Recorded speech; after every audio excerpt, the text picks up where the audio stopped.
پاکستانی قوم جہاں نااہل حکمرانوں کی جاہلانہ پالیسیوں کے باعث مختلف شعبوں میں اقوام عالم سے پیچھے ہے، وہاں اس قوم کے ہاں ایسے سپوتوں کی بھی کمی نہیں جو اپنی لیاقت، دانش، ہنرمندی اور خداداد صلاحیتوں کے بلبوتے پر زندگی کے مختلف شعبوں میں وسائل کی کمی کے باوجود کارہائے نمایاں کر گزرتے ہیں۔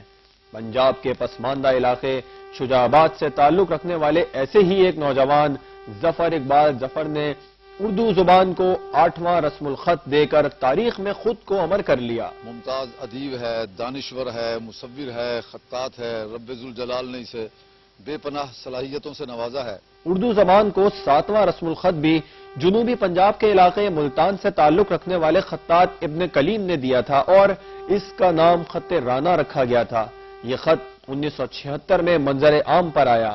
ظفر اقبال ظفر نے جو نیا رسم الخط ایجاد کیا ہے اس کا نام خط اصفر ہے۔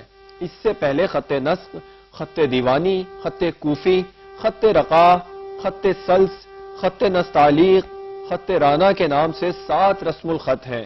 جو لوگ کیلیگرافی اور کتابت کی مختلف جہتوں سے تھوڑی سی بھی واقفیت رکھتے ہیں وہ یقیناً یہ بات جانتے ہیں کہ اب تک دنیا بھر میں رسم الخط جو رائج رہے ہیں مستند، ان کی تعداد 6 رہی ہے۔ 1976 میں ملتان کے معروف قلمکار ابن کلیم نے 7واں خط خط رانا کے نام سے اختراع کیا،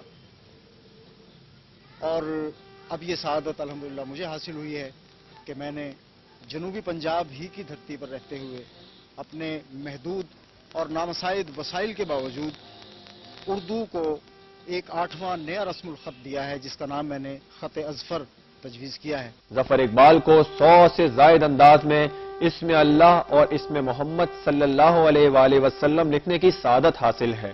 امید کی جاتی ہے کہ سرائیکی وسیب سے تعلق رکھنے والے اس باہنر نوجوان کی کاوش کو نہ صرف ملکی بلکہ عالمی سطح پر بھی پذیرائی ملے گی اور حکومت اس کے فن کو آگے بڑھانے کے لیے اس کی بھرپور حوصلہ افزائی کرے گی۔ پنجاب کے مقتول گورنر سلمان تاثر کی پہلی برسی آج منائی گئی۔ لاہور میں سول سوسائٹی اور سماجی کارکنوں